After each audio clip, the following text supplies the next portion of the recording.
Wel, siamai pawb and croeso y gyginio ar y hyd. Hello everyone and welcome to the Happy Cymru Cook Along. My name is Richard and heddiw today we're going to be making some Irish soda bread, because if you haven't guessed from the flags just around me, we are celebrating Irish Week this week in readiness for St. Patrick's Day on Wednesday.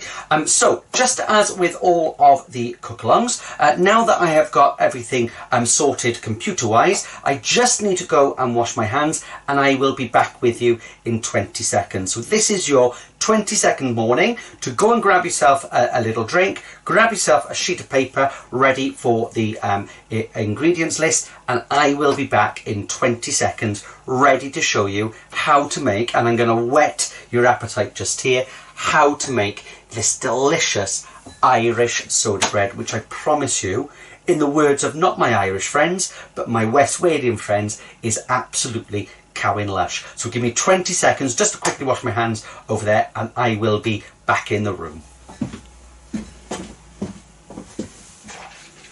Good afternoon if you've just joined us. I'm just quickly washing my hands and welcome to the Irish Cook Along week, where we are going to be making Irish soda bread ready for St. Patrick's Day on Wednesday, and we're also going to be making a Colcannon cottage pie on Thursday. So bear with me, I've just washed my hands, just drying them off. My paper towel just goes into there, and I am just quickly popping a little bit of my antibacterial gel back on my hands. Give that a little mix and you'll be pleased to know that I'm back in the room. So just as with all of our cook along sessions, I'm going to start off with my official part this afternoon, and then it will very much go downhill from there. The first thing that's gone downhill is that I haven't shown you this bit just here. So let's get started with the official bit and then everything will go downhill. So the official part for me this afternoon is Prynhawn da pawb and croeso y gyginio ar y hyd. Good afternoon everybody and welcome to the Happy Cymru Cook Along. My name is Richard and heddiw today we are going to be starting to celebrate our Irish Week in readiness, couldn't get my words out just then, in readiness for St. Patrick's Day on Wednesday. And you can see the first thing that we're making this week is we are going to be doing this delicious, really easy, even though it looks absolutely fantastic, Irish style soda bread. And I promise you, when you serve this with some leek and potato soup or with a nice Irish stew, it's absolutely blasus iawn, super tasty. So I'm just going to pop that just behind me and I'll show you how we're going to serve it later. But let me tell you how we are going to make these ingredients. Now then, I'm hoping, I've got a new computer system set up, so I'm hoping that if I just click that button just there, the ingredients list has just come up for us on the side over there, and you can see that we're going to need approximately, let me just count, 1, 2, 3, 4, 5, 6, 7, 8, 9, 10 different ingredients, but hopefully you've got most of these ingredients in the store cupboard, right? And what we're going to be using first of all is we need 150 grams of plain flour, okay? You could use strong bread flour. However, the difference between an Irish sort of soda bread and a yeasted bread is that the raising agent for our soda bread is actually bicarbonate of soda. So there's great thing about this is that there's no physical kneading. The chemical process takes place as soon as it goes into the oven. So we don't want to over knead it, so you can get away with just using plain flour, right? So we've got our plain flour just there. To keep it on the healthy side, we're also going to be using 50 grams of wholemeal flour there as well. If you haven't got the wholemeal flour, it's not the end of the world. Just use the extra 50 grams as plain flour, okay? So we've got that just there. We're also going to be adding a teaspoon of our bicarbonate of soda, and that's the bit, as I said, that's going to produce the carbon dioxide to help our bread to rise. And we've got a little bit of mixed herbs. I'm going to add a little bit of cheese to give a bit of flavour, but also because we don't have to add any salt. And then rather than using buttermilk, because buttermilk is one of those things that is not easy to get hold of, easier than it was a few years ago, but it's still not always available in the supermarkets and shops. So I'm just going to use some milk, and I'm going to sort of make my own sort of buttermilk, or we're going to make a little bit of a sour sort of milk, and I'll show you that afterwards just there. So that's our wet ingredients just there. So let's get me push those bits over there, and we can get started. Now this bread needs to be done really, really quickly. So as soon as you add the liquid, you need to work quite quickly. So it's all about your pre-preparation. So as I said, I've got my 150 grams of wholemeal or white plain flour just there. Just looking for a little spoon because it's all stuck in the bottom of my bowl. So let's get all of that out just like that. Now I measured this earlier with a set of weighing scales. As I always say, if you haven't got weighing scales, you don't have to be overly precise, because one heaped spoonful just like that is equal to 25 grams. So it would work out at about 6 dessert spoons of our plain flour and 2 heaped dessert spoons of our wholemeal flour. So I'm going to pop my wholemeal flour in just like that. I've then got my mixed herbs, and as you know, I love my mixed herbs and parsley, so I'm going to add half a teaspoon of my mixed herbs just there, and then I want 1 teaspoon of my bicarbonate soda, and let me go all the way into there. You want a heaped spoonful just like that. I'm hoping that you're able to see that in the screen just there. And that, as I've said a couple of times, is going to produce the carbon dioxide as soon as it starts heating up, and that will help our bread to rise. And I'll tell you a little bit more about how we're going to do that in a couple of moments. So all the last thing I'm going to do, I'm just going to give that a little mix in one direction.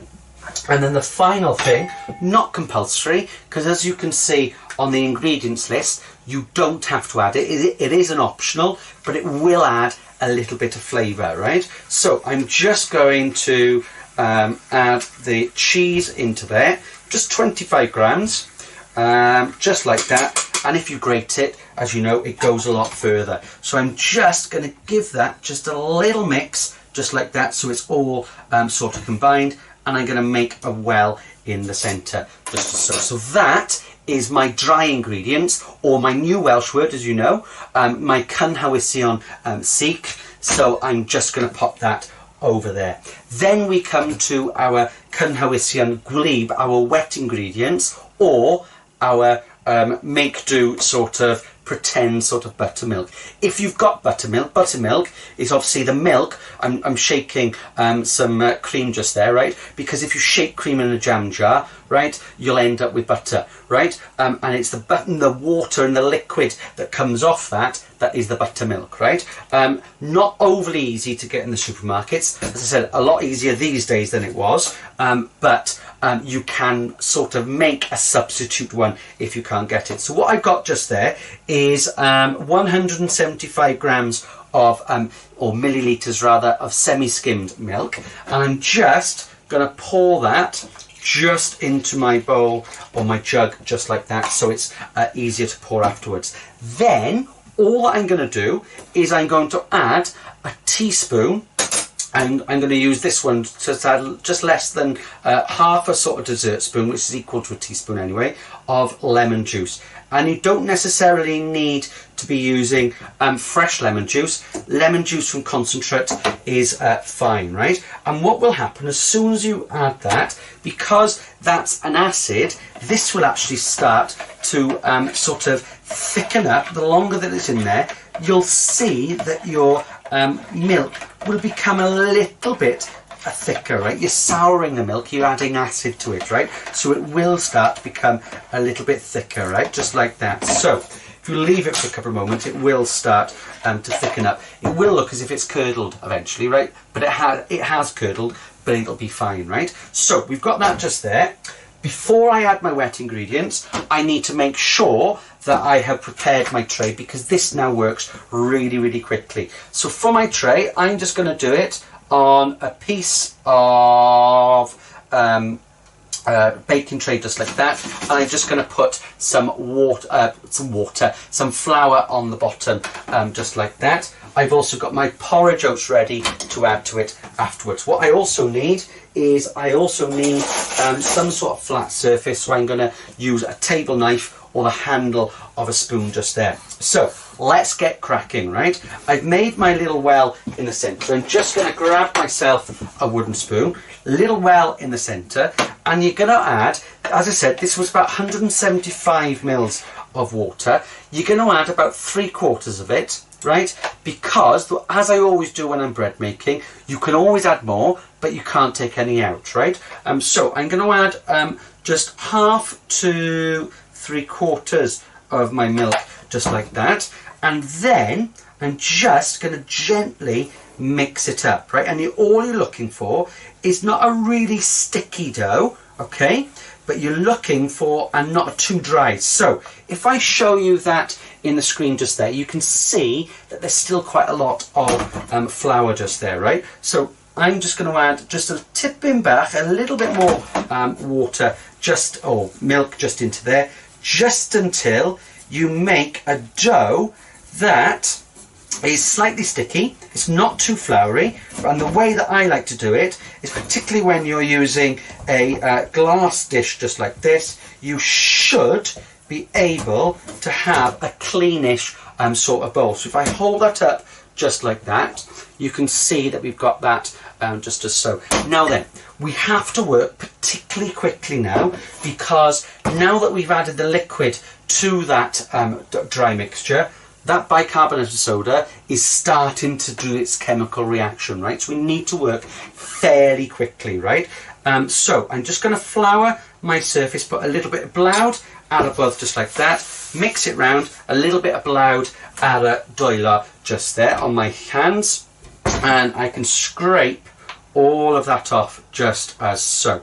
Then we're not going to need it. If we were making a sort of yeasted bread, we'd spend, as you know, when I make bread, another 5 minutes now of kneading, right? You don't need to do this with that. All that you want to do is you want to just roll it in your flour and just press it round just until you get a nice round just as so, right? Nice and smooth on the top, and you've got a nice round just like that. That's literally all that you need to do.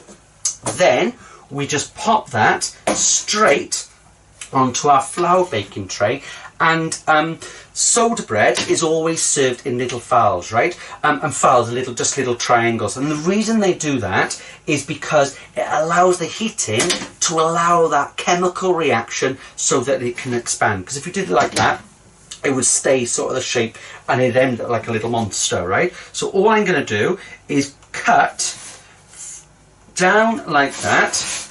I'm not cutting all the way through, you're just cutting around. Now if I had a larger knife, I would have just cut straight down, right? So you're just cutting down just like that, and what that will allow is it for all to fall out just as so. You can see that just there, right? The last thing I'm going to do is, I've got a little bit of leftover milk. I'm just going to brush the top just as so, all the way around, making sure that you make sure that it's well covered, because that's going to help it to go nice and golden brown in colour, and it'll also stick the bits that we're adding on top. So traditionally this would be served with some porridge oats on top, hence I've got my porridge oats. So just get my hands in, sprinkle those on top. You can add as little or as much. You could add something else to it. You could add seeds on top, but traditionally it's served with that. And then that goes into a preheated oven at 190 degrees centigrade. That's fan. 200 degrees centigrade if it's a conventional oven, or gas mat 5/6, so quite a hot oven, and it'll rise, and those fowls will sort of expand out just like that. So I'm going to pop that into my little oven just over there. So as you know, I've got one that I prepared earlier, and I'm going to show it to you in a couple of moments, but I think it's quite important that I clean my area down first of all. So talk amongst yourselves. If you have got any questions this afternoon about the Irish soda bread, then probably now is the time to pop your comments in the comments side, and either myself or someone from the Happy team will be pleased to answer your questions.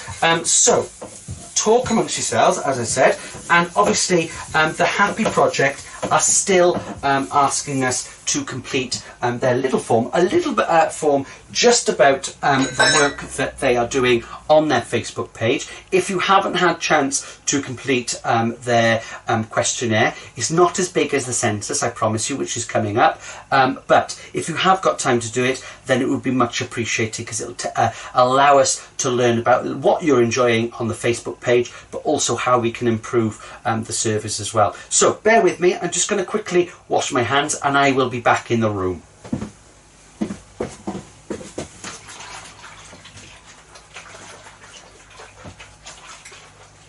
Okay, so quickly wash my hands, let me rinse that out, and I can come back in the room, quickly wipe that over just to soak, because I like a nice clean surface. There we go. And as I said, in true Blue Peter style, here is one that I prepared earlier, and you can see it's a lovely dark brown sort of colour, still golden, not burnt, right? I don't care what anyone says, it's still not burnt, right? And you can see that it's well risen, and where we put those files in, those triangles, it's sort of come out. And what we should be able to do, because we've got those files, we should be able to break it open just like that. And if I hold, right, if I pull those apart just as so, you should be able to see, if I pop that onto my tray just there, how delicious it looks when you serve it, right?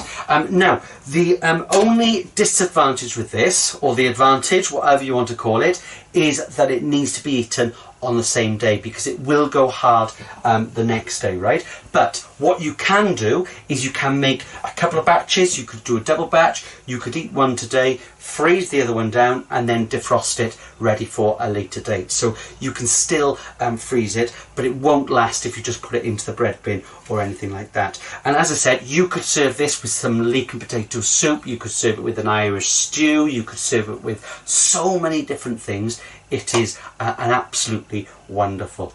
So that brings me to the end of today's Irish style sort of cook-along, the first of our Irish week cook-alongs. On Thursday we are going to be celebrating it the day after the big day, which is St. Patrick's Day on Wednesday. However, we are going to be doing, let me just think, a Colcannon cottage pie, which I promise you, I made it yesterday, and it is absolutely a winner chicken dinner, right? It's absolutely fantastic. So all that leaves for me to say is, don't forget that the recipe cards are available on the Facebook page as well as our website.